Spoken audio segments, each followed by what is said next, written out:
한일 간의 갈등을 구실 삼아 일본 정부가 갑작스럽게 한국에 대한 반도체 소재 수출을 규제하고 나섰습니다. 이 소재들은 일본 의존도가 높아서 삼성전자와 SK하이닉스 등 우리 기업들에게 타격이 불가피해 보입니다. 미중 무역 분쟁과 화웨이 여파로 수출이 7개월째 감소하는 상황이어서 관련 기업들은 어느 때보다 어려운 시기를 맞고 있습니다. 강은혜 기자의 보도입니다. 일본 정부가 오는 4일부터 한국에 대한 반도체 관련 소재 수출 규제를 강화한다고 발표했습니다. 플루오린 폴리이미드, 포토레지스트, 에칭가스 등 3개 품목의 한국에 대한 수출을 엄격하게 심사할 예정입니다. 전면 수출 금지가 아닌 절차를 까다롭게 만들겠다는 겁니다. 문제는 이 품목이 우리 기업들이 반도체와 TV, 스마트폰 디스플레이를 제조하는 데 필수적으로 사용하는 소재라는 점입니다. 게다가 이 대부분을 일본이 생산하고 있어 일본 의존도가 높습니다.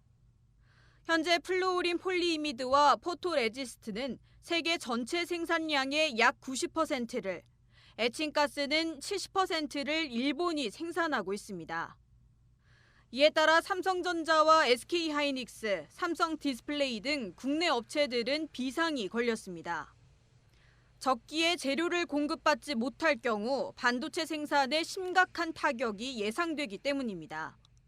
단기적으로 이 재고 물량을 통해 가지고 대응은 할 수 있겠지만 이게 자칫 장기화됐을 경우에는 핵심 부품인 핵심 소재인 불화수소라든지 이런 부분을 저희들이 충분히 확보하지 못함에 따라서 생산 차질을 받을 수밖에 없고, 그럴 경우에는 가뜩이나 어려운 우리 수출 환경을 더욱 어렵게 할 수 있다, 이렇게 좀 판단됩니다.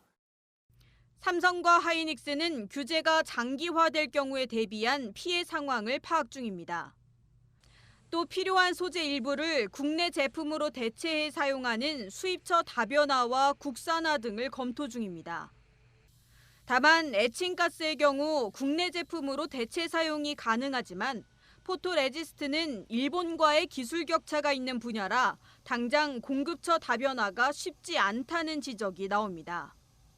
미중 무역 갈등 장기화로 반도체 수출이 지난달 25%나 급감하고 반화웨이 여파까지 겹친 상황에서 일본 정부의 목리까지 더해져 국내 산업에 상당한 타격이 예상됩니다.